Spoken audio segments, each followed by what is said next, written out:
अब अगले श्लोक में कहते हैं इंद्रियाणाम विचरताम विषयेष्वपहारिषु संयमे यत्नमातिष्ठेद विद्वान यंतेव वाजिनाम। मनु जी का श्लोक है। जैसे विद्वान सारथी घोड़ों को नियम में रखता है, तो जो सारथी रथ चलाने वाला ड्राइवर वो विद्वान है, बुद्धिमान, एक्सपर्ट है चलाने में, तो घोड़ों को ठीक कंट्रोल में रखता है और रथ बराबर ठीक चलता है। ऐसे ही मन और आत्मा को खोटे कामों में खींचने वाले विषयों में विचरती हुई इंद्रियों के निग्रह में प्रयत्न सब प्रकार से करें। तो मनुष्य लोग क्या करें? जो मन और आत्मा को खराब विषयों में खींचने वाली इंद्रियां हैं घोड़े, तो घोड़ों को अपने कंट्रोल में रखें। मन को, आत्मा को, इंद्रियों को, सबको कंट्रोल में रखें। वैसे ही रखें जैसे वो ड्राइवर घोड़ों को, रथ के घोड़ों को कंट्रोल में रखता है। तो ये इंद्रियां जो हैं ये विषयों में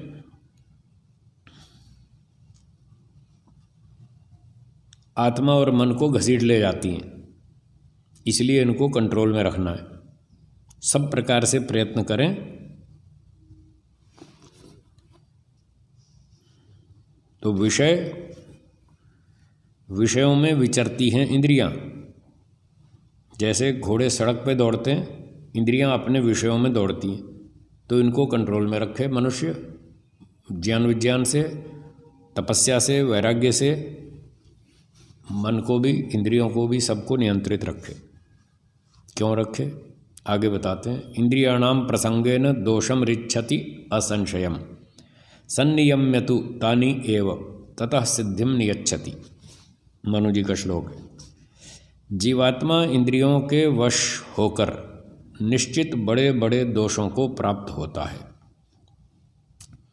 तो जब जीवात्मा इंद्रियों को अपने वश में नहीं रखता, जैसे सारथी घोड़ों को कंट्रोल में ना रखे तो वो रथ को खड्डे में गिरा देंगे। रथ को ठीक ठाक चलाने के लिए, ठीक जगह लक्ष्य पर पहुंचाने के लिए उनको नियंत्रित करना पड़ता है घोड़ों को। ऐसे इंद्रियां हैं जो हमें सारा दिन काम करते रहते हैं हम इंद्रियों से, तो इनको भी थोड़ा कंट्रोल में रखना पड़ता है, ये घोड़ों की तरह से। तो जो इंद्रियों के वश में चला जाता है, इंद्रियों पर संयम नहीं रखता, कंट्रोल नहीं रखता, नियंत्रण नहीं रखता, वो वैसे ही खड्डे में गिरेगा जैसे वो चंचल घोड़े रथ को खड्डे में गिरा देते। इसलिए बड़े बड़े दोषों को प्राप्त होता है वो व्यक्ति जो इंद्रियों पर संयम नहीं रखता। और जब इंद्रियों को अपने वश में करता है तभी सिद्धि को प्राप्त होता है। तो जब इंद्रियां कंट्रोल में आ जाती हैं उसके, तब ठीक चलता है, अपने लक्ष्य पर जाता है, इधर उधर भटकता नहीं, उसका समय, बल, विद्या, बुद्धि सब कुछ बचे जाता है और उस सारी एनर्जी से वो अपने लक्ष्य की प्राप्ति करता है। इसलिए इंद्रियों को नियंत्रित रखना चाहिए। वेदास्त्यागश्च यज्ञाश्च नियमाश्च तपांसि च न विप्रदुष्ट भावस्य सिद्धिम गच्छन्ति करहिचित। जो दुष्टाचारी अजितेंद्रिय पुरुष हैं, ये शब्द का अर्थ है विप्र दुष्ट भावस्य। इस शब्द का अर्थ है ये। विप्र दुष्ट भाव कौन है? पढ़ा लिखा तो है, विप्र कहते हैं विद्वान ब्राह्मण को, पढ़ तो गया वो, पर भावना दुष्ट है, छली कपटी है, बेईमान है, धोखेबाज है, लंपट है, भोगी विलासी है, मन इंद्रियों पर कोई नियंत्रण नहीं है। तो पढ़ने लिखने के बाद भी यदि आपने मन इंद्रियों पर संयम नहीं किया और दुर्योधन की तरह और कंस की तरह ही चलते रहे, तो वही हाल होगा जो उनका हुआ। इसलिए कह रहे हैं दुष्ट व्यक्ति जो दुष्टाचारी है, अजितेंद्रिय है, इंद्रियों पर विजय प्राप्त नहीं करता, फिर वो कितने ही शास्त्र पढ़ ले, सब बेकार। उसके वेद, त्याग, यज्ञ, नियम और तप तथा अन्य अच्छे काम कभी सिद्धि को प्राप्त नहीं होते, वो सब बेकार जाते हैं। बेकार जाने का मतलब उसको कोई तत्काल लाभ नहीं दिखता। जैसे मैंने उदाहरण दिया कंस का, दुर्योधन का, ऐसे ही रावण भी उसी कैटेगरी में। तो ये लोग पढ़े लिखे तो थे पर सदाचारी नहीं थे, दुष्टाचारी थे, आचरण ठीक नहीं था, जितेंद्रिय नहीं थे, इसलिए उनका जो पढ़ाई लिखाई वेद पढ़ना सब बेकार हो गया। कितनी मार पड़ी उनको, अब तक भी पड़ रही है, आज तक भी, अब तक भी उसका अपमान होता है इनका सबका। दुष्टों की लिस्ट में इनके नाम ऊपर ऊपर आते हैं, रावण का, कंस का, दुर्योधन का, फिर और आगे चलते हैं शिशुपाल और जरासंध और पता नहीं क्या क्या लंबे चौड़ी लिस्ट है। तो उनके पढ़ाई लिखाई सब बेकार गई। त्याग, जो उन्होंने तपस्या त्याग किया वो सब व्यर्थ हो गया। यज्ञ किया, उसका भी जनता पे कोई प्रभाव नहीं। रावण यज्ञ भी करता था, पर उसके यज्ञ का प्रभाव नहीं रहा जनता पर, उसकी दुष्टता का प्रभाव पड़ गया, तो सब किया कराया पे पानी फिर गया ना, ये कह रहे हैं। और जो तपस्या की, जो नियमों का पालन किया, जो भी उसने और काम किए अच्छे अच्छे, और अन्य अच्छे काम भी कभी सिद्धि को प्राप्त नहीं होते। सिद्धि को प्राप्त न होने का मतलब जनता पर उसका कोई प्रभाव नहीं पड़ता, ये है सिद्धि को प्राप्त होना। वैसे जो उसने कर्म किए तो अच्छे काम भी किए, उसका फल तो मिलेगा। उसके कर्म जीरो हो गए, अच्छे कर्म, कोई फल नहीं मिलेगा, ऐसा नहीं है। ये कोई वैदिक सिद्धांत नहीं है। वैदिक सिद्धांत है अच्छे कर्म का अच्छा फल, बुरे कर्म का बुरा फल, ये है सिद्धांत। तो रावण ने कुछ अच्छे काम भी किए, उसका फल उसको मिला होगा। दुर्योधन ने भी कुछ अच्छे काम किए, उसका फल उसको मिलेगा। पर जो दुष्टता की वो अच्छे कामों से भारी पड़ गई, तो जो चीज़ भारी होगी तो प्रभाव तो जनता पे उसी का पड़ेगा। इसलिए कह रहे हैं जो पढ़ लिख करके भी, अच्छे काम करके भी यदि दुष्टता करता है, आचरण ठीक नहीं है, जितेंद्रिय नहीं है, तो इन दोषों का भारी प्रभाव पड़ेगा जनता पर, और उसकी सब किया कराया पानी में, सब मिट्टी में, ऐसा मोटी भाषा में कह देते हैं, पर जनता पे उसका अच्छा प्रभाव नहीं रहेगा, ये तात्पर्य है। फिर कहते हैं वेदोपकरणे चैव स्वाध्याये चैव नैत्यके नानुरोधोऽस्ति अनध्याये होम मंत्रेषु चैव हि।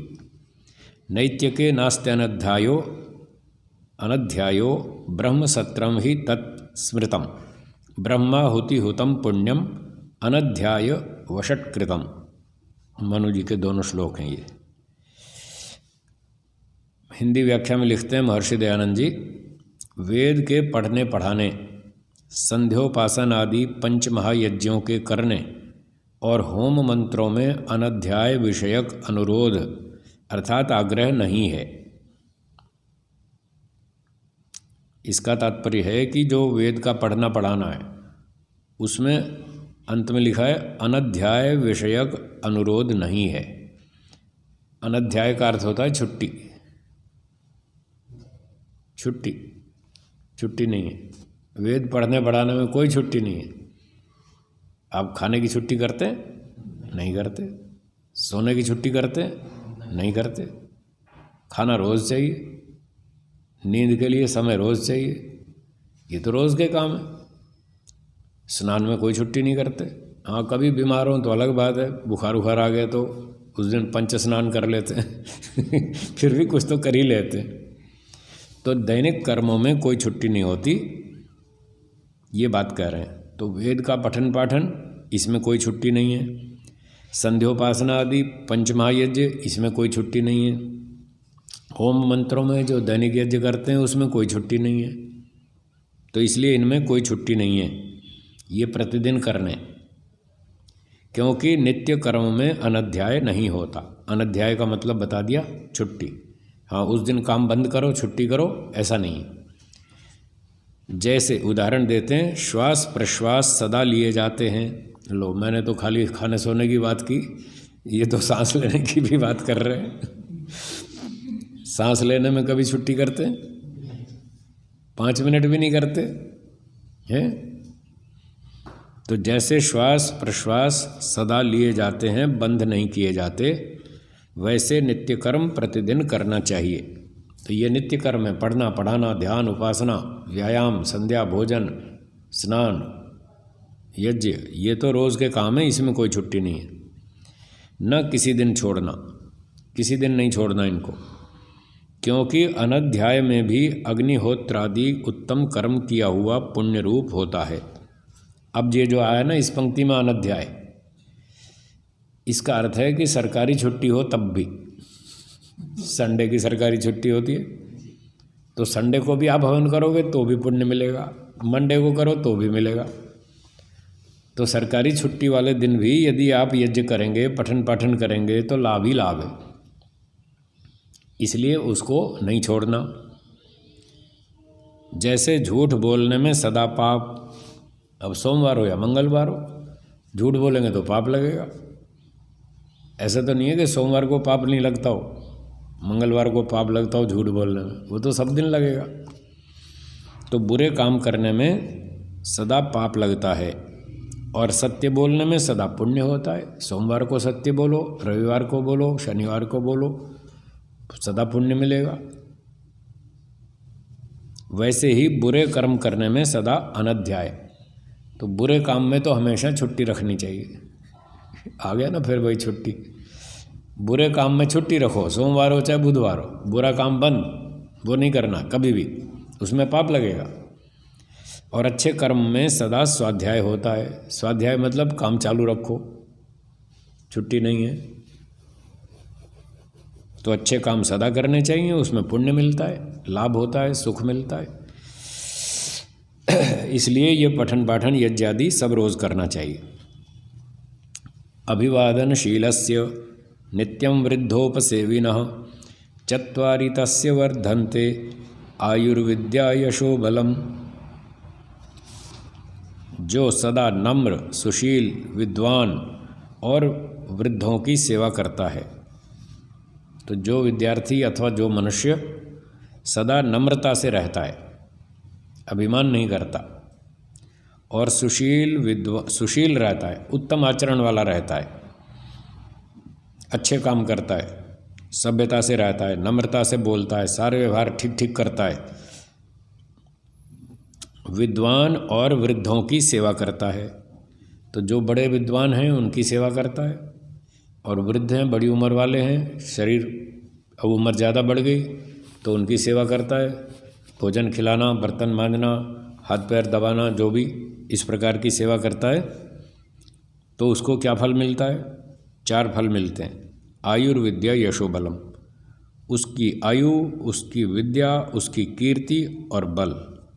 तो उसकी आयु बढ़ती है, ये फल मिलता है, विद्या बढ़ती है, बड़ों का आशीर्वाद मिलता है, उत्साह बढ़ता है, फिर वो मेहनत करता है तो उसकी विद्या भी अच्छी बढ़ती है, और जब अच्छे काम करता है तो कीर्ति बढ़ती है, समाज में उसकी प्रशंसा होती है, प्रतिष्ठा बढ़ती है, भाई ये अच्छा आदमी है, गुरुजनों की सेवा करता है, माता पिता की सेवा करता है, और घर गृहस्थी वाला हो तो सास ससुर की सेवा करता है। तो जितने भी अच्छे सेवा के काम करता है उससे उसका यश बढ़ता है, और बल, ताकत भी बढ़ती है। जब अच्छे अच्छे काम करता है, नियम से खाना पीना व्यायाम सारी दिनचर्या अच्छी करता है, तो बल भी बढ़ता है, ताकत भी बढ़ती है। इस प्रकार से 4 चीज़ें उसकी सदा बढ़ती रहती हैं, और जो ऐसा नहीं करते उनके आयु आदि 4 चीज़ें नहीं बढ़ती। आयु, विद्या, यश और बल उनका नहीं बढ़ता, जो ये अच्छे काम नहीं करते। इसलिए बड़ों का आदर सम्मान सेवा करनी चाहिए, नम्रता से रहना चाहिए, उत्तम आचरण, सुशील,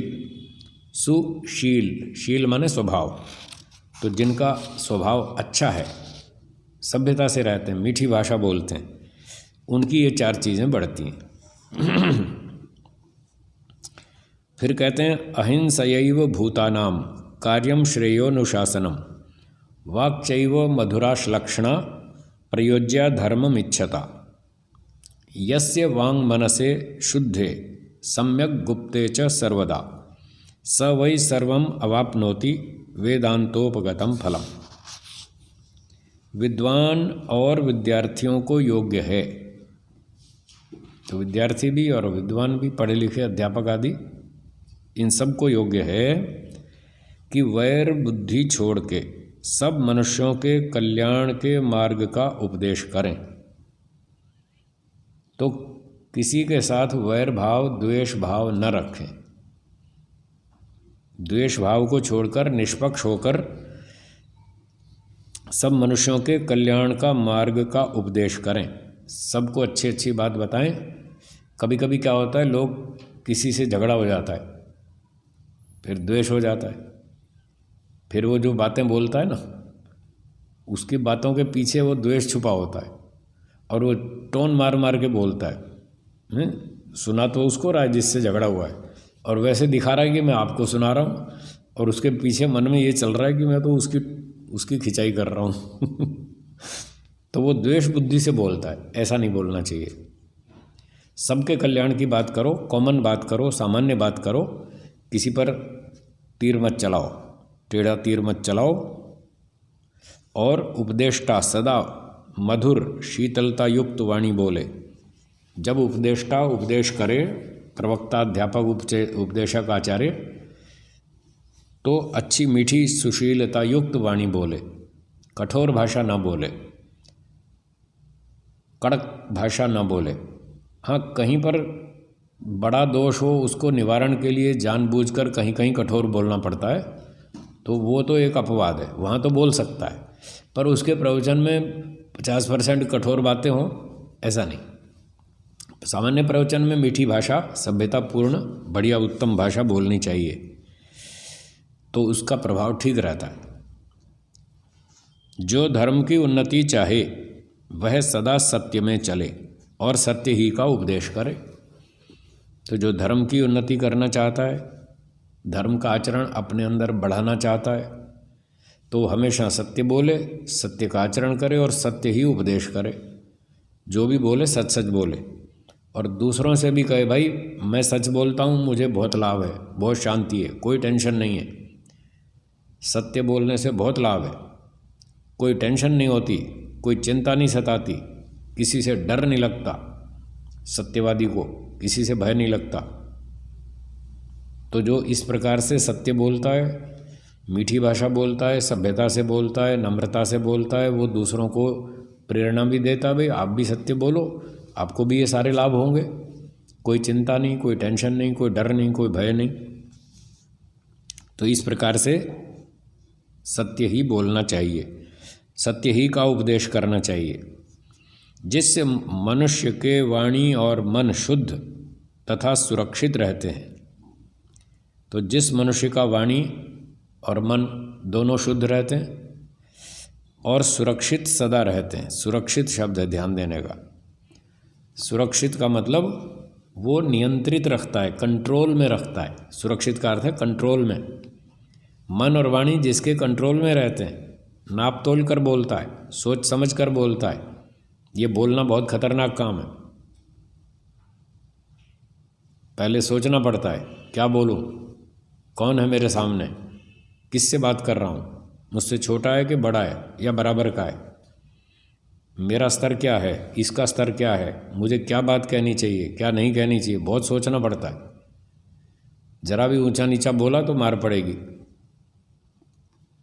फिर प्रमाण से परीक्षा करके बोलना पड़ता है, जितना आवश्यक हो उतना ही बोलना पड़ता है। तो ये बहुत सारी बातें ध्यान रखनी पड़ती हैं, मन और वाणी का नियंत्रण रखना पड़ता है। तो जिस व्यक्ति के वाणी और मन शुद्ध रहते हैं, साफ सुथरे, छल कपट, द्वेष, राग, द्वेष, ईर्ष्या, अभिमान कुछ नहीं, शुद्ध रहते हैं और सुरक्षित मतलब नियंत्रित रहते हैं, वो बहुत नाप तोल कर बोलता है। बोलने से पहले 4 बार सोचें, क्या बोलना है, क्या शब्द बोलना है, क्या नहीं बोलना है, किसके साथ बात कर रहे हैं हम, उसके स्तर के अनुकूल बोलना है, ऊंचा नीचा नहीं बोलना। और ये बोलने का काम होता है बाद में, पहले सोचने का होता है। अगर सोचने में भूल है तो बोलने में भूल होगी निश्चित,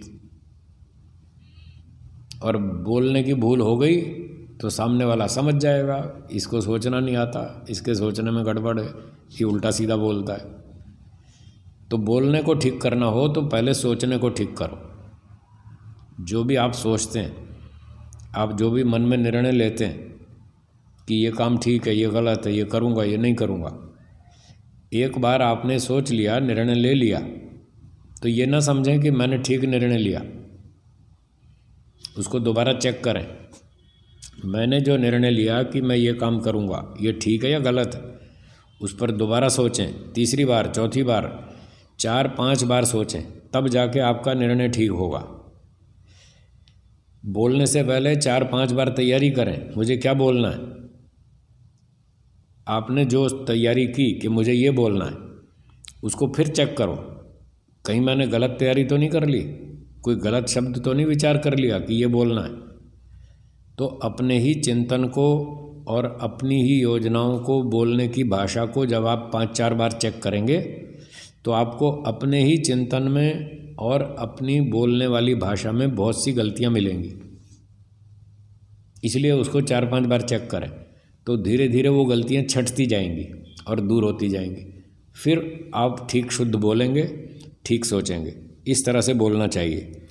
तो महर्षि जी कह रहे हैं, जो इस तरह से मन और वाणी को नियंत्रित रखता है, शुद्ध रखता है, सोच समझ कर बोलता है, आज की भाषा में कहें तो फिल्टर करके बोलता है, बहुत फिल्टर करता है, वो गलतियां दूर कर करके शुद्ध बना करके बोलता है, वही सदा वेदांत अर्थात वेदों के सिद्धांत रूप फल को प्राप्त होता है। तो वही व्यक्ति वेदों के सिद्धांत रूप फल को प्राप्त कर सकता है, दूसरा नहीं। तो वेदों का सिद्धांत रूप फल क्या है? वो है ईश्वर। सारे वेदों का सिद्धांत तो, सार रूप तो ईश्वर है, और वही हमारा लक्ष्य है। तो इस पंक्ति का अर्थ हुआ कि वेदों के सिद्धांत रूप फल को, वेदों का जो सार है वो है ईश्वर। तो वो ईश्वर को प्राप्त करता है जो मन वाणी को शुद्ध रखता है, नियंत्रित रखता है, बहुत सोच समझकर संयम से इनका उपयोग करता है। तो हमको इस प्रकार से बोलना चाहिए और सोचना चाहिए। इसी तरह से जो आप लिखते हैं, आपने कोई आर्टिकल लिखा, एक बार लिख दिया तो ये मत समझना कि बिल्कुल ठीक है, उसको फिर पढ़ो, देखना गलतियाँ निकलेंगी। तीसरी बार फिर पढ़ो, फिर गलतियाँ निकलेंगी। चौथी बार फिर पढ़ो तो कहीं विराम चिन्हों की गलती, कहीं शब्दों की गलती, कहीं लिखने की गलती, अक्षर की गलती, कहीं सिद्धांत की गलती, कहीं कुछ गलती। 4-5 बार उसको पढ़िए तो वो शुद्ध हो जाएगा, फिर गलतियाँ दूर हो जाएंगी और फिर मानना चाहिए कि हाँ अब मैंने ठीक लिख लिया। तो सोचने को 4-5 बार चेक करो, बोलने को 4-5 बार चेक करो, लिखे हुए लेख को 4-5 बार चेक करो, तब गलतियाँ ठीक हो जाएंगी। फिर आप लक्ष्य पर आगे चलेंगे और ईश्वर तक पहुंच जाएंगे। इस प्रकार से सोचना करना चाहिए। और इसी तरह से आचरण की बात है, जो आचरण करते हैं, प्लानिंग करते हैं पहले मन में कि ये काम करूँगा, तो उसको भी 4-5 बार चेक करें कि मैंने जो आचरण करने की योजना बनाई है वो ठीक है या गलत है, उसमें कहाँ क्या गलती है। तो उस योजना को भी 4-5 बार चेक करें। हर चीज़ को 4-5 बार चेक करें, चाहे सोचना हो, चाहे बोलना हो, चाहे लिखना हो, चाहे आचरण करना हो, शारीरिक, सबको चेक करें। तब बहुत सारी गलतियां आपकी दूर हो जाएंगी। और फिर करने के बाद फिर चेक करें, बोल दिया, प्रवचन बोल दिया, फिर उसको दोबारा सुनो, फिर चेक करो मैंने कहाँ गलती की, बोलने में कहाँ त्रुटि हुई। जो ऐसे मेहनत करता है वो धीरे धीरे शुद्ध होता जाता है, उसकी गलतियाँ उसको समझ में आती हैं और वो धीरे धीरे गलतियाँ दूर कर लेता है। सोचने की गलतियाँ दूर कर लेता है, बोलने की गलतियाँ दूर हो जाती हैं, लेखन की त्रुटियाँ भी कम होती जाती हैं, और आचरण की भी गलतियाँ। आचरण कर लिया, फिर चेक करो मैंने कहाँ गलती की, तो आपको पकड़ में आएगी कि यहाँ ये स्टेप मैंने गलत किया, अब अगली बार ये नहीं करूँगा। फिर और काम किया, फिर उसमें चेक करो मैंने क्या किया, ठीक किया नहीं किया, बोला गलत बोला, ठीक बोला, चेक करो। तो इस तरह से व्यक्ति आगे बढ़ता है, उसके दोष दूर होते जाते हैं, गुण बढ़ते जाते हैं और वो व्यक्ति ईश्वर तक पहुंचता है। ये कह रहे हैं सिद्धांत रूप फल को प्राप्त होता है। चलिए समय के अनुसार आज इतना रखते हैं, बाकी फिर पढ़ेंगे।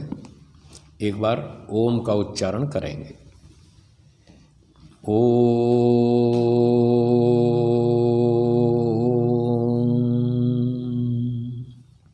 सर्वेभ्यो नमः। सबको सादर नमस्ते जी। धन्यवाद।